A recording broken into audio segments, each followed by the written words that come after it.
আমরা আজ চীনকে নানা কারণে ক্রিটিসাইজ করি, কিন্তু একটি বিষয় অস্বীকার করা যাবে না যে ভারত ও চীন শুধুমাত্র দুটি দেশ নয়, বরং বিশ্বের সবচেয়ে প্রাচীন এবং সমৃদ্ধ সভ্যতাগুলির মধ্যে অন্যতম। ইতিহাসের পাতায় এই দুই দেশের অবদান এতটাই গভীর ছিল যে আধুনিক বিশ্ব এখনও তাদের তৈরি করা অনেক কিছুকে ফলো করে আসছে। প্রাচীনকালে যখন ইউরোপীয় দেশগুলি সভ্যতার বিকাশের প্রথম ধাপে ছিল, তখন ভারত ও চীন ইন্টারন্যাশনাল বিজনেসে তাদের টেকনোলজি, দর্শন এবং যুদ্ধবিদ্যার ক্ষেত্রে শীর্ষস্থানে ছিল। কিন্তু গত কয়েক শতাব্দীতে দুই দেশই প্রচুর চ্যালেঞ্জের মুখোমুখি হয়েছে। তবে সাম্প্রতিক কয়েক দশকে এই দুই দেশ আবার উঠে দাঁড়ানোর চেষ্টা করছে, নিজেদের হারানো গৌরবকে পুনরুদ্ধার করতে চাইছে। বিশ্বের বেশিরভাগ দেশ যেখানে নতুন নতুন প্রযুক্তির উদ্ভাবন করছে এবং আধুনিকরণের ছাপ রেখে নতুন যুগের দিকে এগিয়ে যাচ্ছে, সেখানে ভারত ও চীনের পূর্বপুরুষরা হাজার বছর আগেই অনেক অ্যাডভান্স টেকনিক তৈরি করে রেখে গেছেন।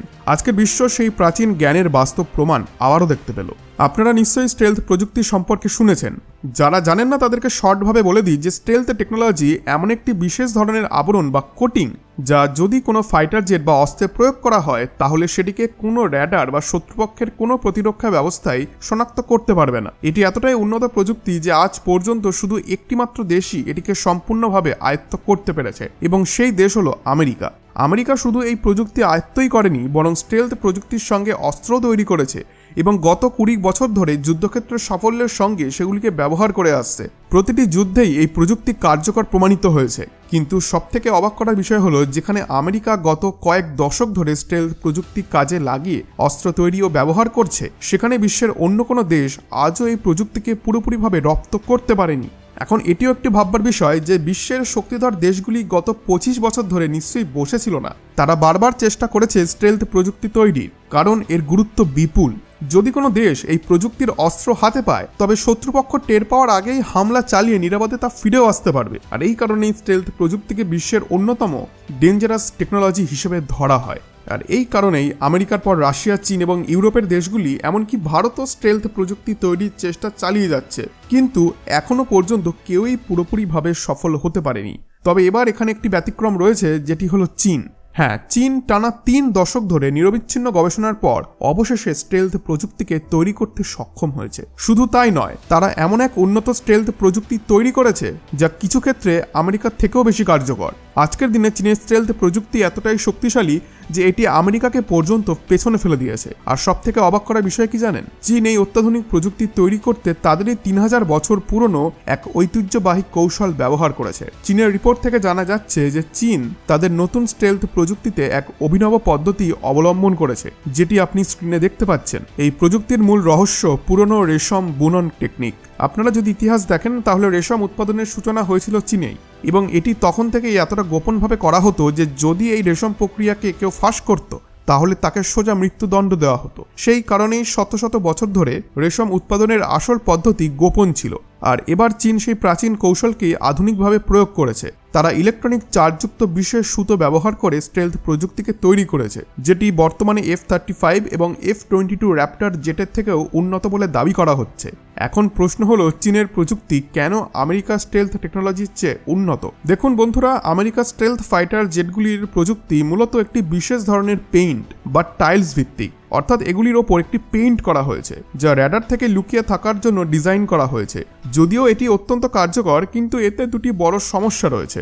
ধরুন, যদি কোনো স্টেলথ ফাইটার জেট বালির মধ্যে দিয়ে ওড়ে, তবে বাতাসে ভাসমান সূক্ষ্ম ধূলিকণা এবং বালি সেই বিশেষ স্টেলথ কোটিংকে স্ক্র্যাচ করে, ফলে ধীরে ধীরে এটি কার্যকারিতা হারাতে থাকে। আর সামুদ্রিক অঞ্চলে বেশি সময় ধরে থাকলে অতিরিক্ত আর্দ্রতায়ও স্টেলথ পেইন্ট খসে পড়তে শুরু করে। এই সমস্যাগুলির কারণে আমেরিকার স্টেলথ জেটগুলির নিয়মিত কোটিং বদলাতে হয়, যা শুধু ব্যয়বহুল নয়, বরং রক্ষণাবেক্ষণের জন্য অনেক শ্রমও দরকার। উদাহরণ হিসেবে ধরা যাক, যদি ভারত কখনো আমেরিকার F-35 স্টেলথ জেট কেনে এবং তা রাজস্থানের মরুভূমিতে মোতায়েন করে, তাহলে রক্ষণাবেক্ষণের খরচ প্রচুর বেড়ে যাবে, কারণ মরুভূমির ধূলিকণা যেতে স্টেলথ কোটিংকে দ্রুত ক্ষয় করবে, ফলে বারবার কোটিং দিতে হবে এবং ভারতের এতে খরচাও বাড়বে। কিন্তু এই একই F-30 যুদ্ধ বিমানকে যদি উত্তরপ্রদেশ বা হিমাচল প্রদেশ বা উত্তরাখণ্ড এইসব জায়গায় মোতায়েন করা হয়, তাহলে কোনো সমস্যাই হবে না, কারণ এই অঞ্চলগুলির আবহাওয়া এবং পরিবেশ F-35 এর স্টেলথ কোটিং এর জন্য আদর্শ। কিন্তু যদি এটিকে ভারতের উপকূলীয় কোনো অঞ্চলে মোতায়েন করা হয়, তাহলেই একই সমস্যা দেখা যাবে,